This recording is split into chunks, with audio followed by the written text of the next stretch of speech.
Assalamualaikum warahmatullahi wabarakatuh. Perkenalkan, saya nama Muhammad Juhdi, NPM 1820 lokal 6A non-reguler, mata kuliah Perencanaan Pembangunan, dosen pengampu Jumadi SAPMT, program studi Ilmu Administrasi Publik, Sekolah Tinggi Ilmu Administrasi Amantai. Dalam kesempatan ini saya ingin menjelaskan tentang Pertahanan Negara Republik Indonesia. Pengertian pertahanan negara adalah dalam pasal 1 Undang-Undang Nomor 3 Tahun 2002, pertahanan negara adalah segala urusan untuk mempertahankan kedaulatan negara, keutuhan wilayah negara kesatuan Republik Indonesia, dan keselamatan segenap bangsa dari ancaman dan gangguan terhadap keutuhan bangsa dan negara. Kemerdekaan yang diproklamirkan oleh bangsa Indonesia tidak diraih dengan mudah. Pengorbanan nyawa, harta, tenaga, dan sebagainya mewarnai setiap perjuangan mereka merebut kemerdekaan. Kewajiban kita yang hidup pada zaman sekarang untuk mempertahankan kemerdekaan dengan berbagai cara. Para pendiri melalui sidang Badan Penyelidik Usaha Persiapan Kemerdekaan Indonesia BPOPKI telah mencantumkan upaya mempertahankan kemerdekaan ke dalam Undang-Undang Dasar 1945 Bab 7 tentang Pertahanan Negara Pasal 30. Pasal 30 ayat 1 sampai dengan ayat 5 Undang-Undang Negara Republik Indonesia tahun 1945. 1. Tiap-tiap warga negara berhak dan wajib ikut serta dalam usaha mempertahankan keamanan negara. 2. Usaha pertahanan dan keamanan negara dilaksanakan melalui sistem pertahanan dan keamanan rakyat semesta oleh Tentara Nasional Indonesia dan Kepolisian Negara Republik Indonesia sebagai kekuatan utama dan rakyat sebagai kekuatan pendukung. 3. Tentara Nasional Indonesia terdiri atas Angkatan Darat, Angkatan Laut, dan Angkatan Udara sebagai alat negara bertugas mempertahankan, melindungi, dan memelihara keutuhan dan kedaulatan negara. 4. Kepolisian Negara Republik Indonesia sebagai alat negara yang menjaga keamanan dan ketertiban masyarakat, bertugas melindungi, mengayomi, melayani masyarakat, serta menegakkan hukum. Pertahanan dan keamanan negara tidak hanya menjadi tanggung jawab TNI dan Polri saja, tetapi masyarakat sipil juga sangat bertanggung jawab terhadap pertahanan dan keamanan negara. Adapun permasalahan yang dihadapi adalah ancaman pertahanan NKRI yang potensial dan faktual sampai dengan saat ini berasal dari dalam negeri dan luar negeri. Secara nyata, ancaman pertahanan negara antara lain berupa pelanggaran wilayah, gangguan keamanan laut dan udara, terorisme, disintegrasi atau separatisme, pemberontakan bersenjata, kegiatan spionis, konflik komunal, serta gerakan kelompok radikal. Masih kurangnya memadai jumlah alutsista TNI, sarana dan prasarana pertahanan berpengaruh cukup signifikan terhadap pelanggaran kekuatan TNI dalam mengatasi berbagai bentuk ancaman, seperti permasalahan perbatasan dan pulau-pulau terdepan,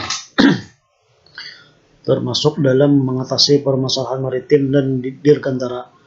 Sebelum tercapainya postur pertahanan pada tingkat kekuatan pokok, minimum essential force berpengaruh secara signifikan terhadap pertahanan negara. Kesiapan kekuatan ketiga matra rata-rata baru mencapai 62,0% dari yang dibutuhkan pada saat ini. Kondisi tersebut membawa risiko bagi upaya pertahanan negara yang sampai saat ini masih sering menghadapi berbagai tantangan, terutama pelanggaran wilayah, perbatasan darat, penerbangan gelap pesawat militer atau pesawat non-militer asing, atau upaya-upaya penguasaan pulau-pulau terkecil terluar oleh negara lain. Adapun tujuan pertahanan negara yaitu mempertahankan negara bertujuan untuk menjaga dan melindungi kedaulatan negara, keutuhan wilayah negara, kesatuan Republik Indonesia, dan keselamatan segenap bangsa dari segala bentuk ancaman.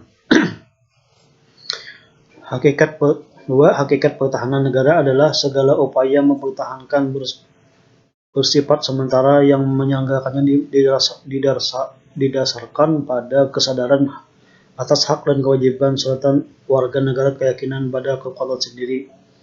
3. Pertahanan negara disusun berdasarkan prinsip demokrasi, hak asasi manusia, kesejahteraan umum, lingkungan hidup, ketentuan hukum nasional, hukum internasional, dan kebiasaan internasional, serta prinsip hidup berdampingan serta damai.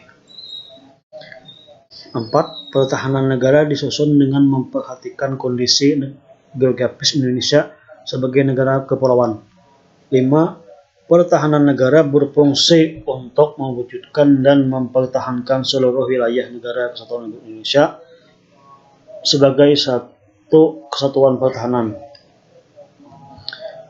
Adapun upaya pemerintah dalam melakukan urusan tersebut adalah setiap negara akan berusaha untuk meningkatkan pertahanan dan keamanan negaranya. Hal ini dikarenakan kondisi pertahanan dan keamanan yang stabil akan mempengaruhi kemajuan dan perkembangan perekonomian di suatu negara, antara lain menjaga keutuhan dan persatuan. 2. Menegakkan hukum pada penyusup dan orang-orang yang memecah belah persatuan. 3. Memperkuat kekuatan darat dan udara. 4. Menjaga perbatasan. Pertahanan dan keamanan perbatasan merupakan salah satu aspek terpenting bagi Indonesia. Perbatasan memiliki arti penting tidak saja dalam konteks wilayah suatu negara dan kedaulatan wilayah, juga memiliki fungsi lain yang tidak kalah pentingnya dari aspek pertahanan dan keamanan. Wilayah perbatasan perlu dijaga eksistensinya bagi Indonesia karena keindahan, kekayaan, dan keuntungan menjadi batas negara, sehingga segala upaya untuk mewujudkan eksistensi suatu negara dalam pemanfaatan sumber daya, kekuatan pertahanan dan keamanan yang diperlukan, serta bagaimana sumber daya dan kekuatan itu dikelola untuk keperluan dan pertahanan wilayah perbatasan akan berdampak bagi terlindungnya kedaulatan penduduk dan wilayah dari berbagai jenis ancaman.